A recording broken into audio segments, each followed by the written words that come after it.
प्रभू श्रीरामाच्या स्वागतासाठी फक्त अयोध्या नगरीच सजली नाहीये, तर यूपीची राजधानी लखनौ पासून अयोध्येपर्यंत संपूर्ण रस्ते सजलेत।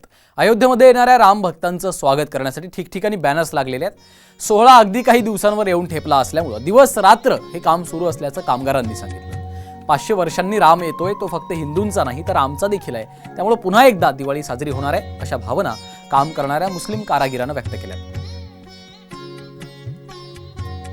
आणि याचा आढावा घेत कारागिरांशी बातचीत केली आहे आमचे प्रतिनिधी प्रमोद जगताप यांनी। प्रभू श्रीरामांचा प्राणप्रतिष्ठापना सोहळा अगदी काही तासांवरती येऊन ठेपलेला आहे आणि त्यासाठी अयोध्या नगरी सजलेली आहे। फक्त अयोध्या नगरीच नाहीत तर आजूबाजूचे रस्ते देखील पूर्ण सजलेच आपल्याला बघायला मिळते। अशा पद्धतीचे बॅनर्स जे आहेत ते सगळ्या रस्त्यांवरती लागलेच आपल्याला बघायला मिळते। आम्ही अयोध्येच्या अगदी जवळ आहे आणि त्या परिसरातील हा एक बॅनर आहे। हा बॅनर नगरपालिकेकडून लावण्यात आलेला आहे।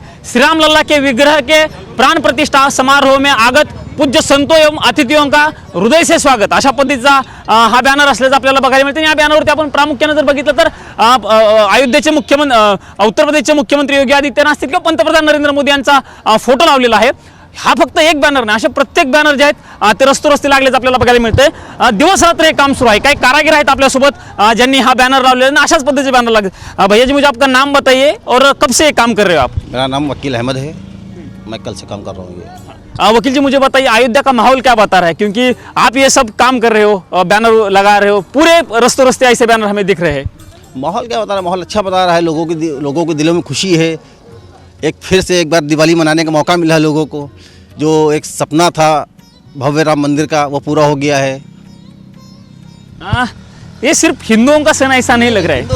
नहीं, हिंदुओं के संग नहीं, ऐसा ये ऐसा नहीं कि मतलब खाली हिंदू के लिए, सबके लिए, मुसलमान हो या हिंदू हो, सबके लिए खुशी की बात है। ये सबके लिए खुशी की बात। ये तो इंसानियत है हम लोगों की। ये मतलब एक हिंदू है, मुसलमान है, एक तो ये नफरत फैल गई है। ये अब कहाँ से फैली, क्यों फैली, ये तो वही ऊपर वाला जान सकता है। किसके दिलों में क्या है ये तो ऊपर वाला जान सकता है। लेकिन हम लोग कल भी भाईचारे के साथ थे, आज भी भाईचारे के साथ खड़े हैं। निश्चितच आपण जर बघितलं तर 500 वर्षांचं स्वप्न पूर्ण होतं अशा पद्धतीच्या भावना यांनी व्यक्त केलेल्या आहेत। फक्त हिंदूच मुसलमानच नाही किंवा हिंदूच नाही तर सगळ्या धर्मियांकडून मोठ्या प्रमाणात राम जन्मभूमीचं स्वागत होत असल्याचं देखील या ठिकाणी यांनी प्रतिक्रिया व्यक्त केलेली आणि सगळ्यांनी स्वागत केलं पाहिजे अशा पद्धतीची एक भावना या ठिकाणी वकील यांनी व्यक्त केल्याचं आपल्याला बघायला मिळते। कॅमेरामन राजीव गौतमसह मी प्रमोद जगताप, साम टीव्ही न्यूज, अयोध्या।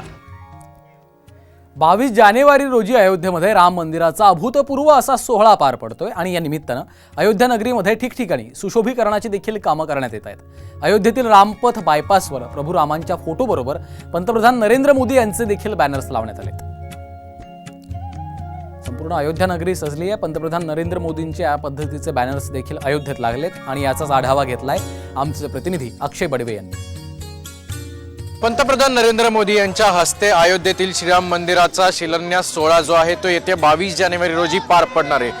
पण त्यापूर्वी अयोध्या नगरीत आपण जर ठिकठिकाणी बघितलं तर प्रभू श्रीरामांचे जे असे पोस्टर आहेत ते अनेक ठिकाणी आपल्याला पाहायला मिळतात।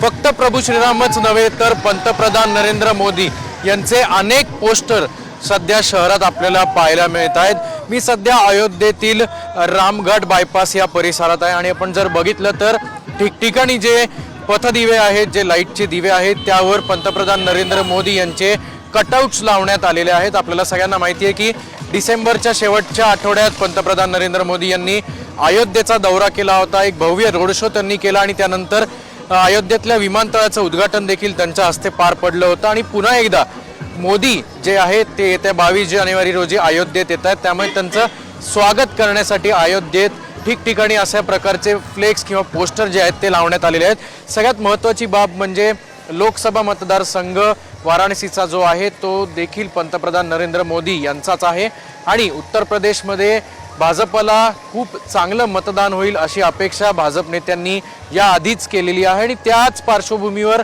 राम मंदिराच्या सोहळ्याच्या निमित्तानं पंतप्रधान नरेंद्र मोदी यांचं भव्य आणि जंगी स्वागत अयोध्येत कसं होईल हे स्थानिक प्रशासनाने चांगलंच ओळखलं असल्याचं पाहायला मिळतंय। कॅमेरामन किरण काजळेसह अक्षय बडवे, साम टीव्ही न्यूज, अयोध्या।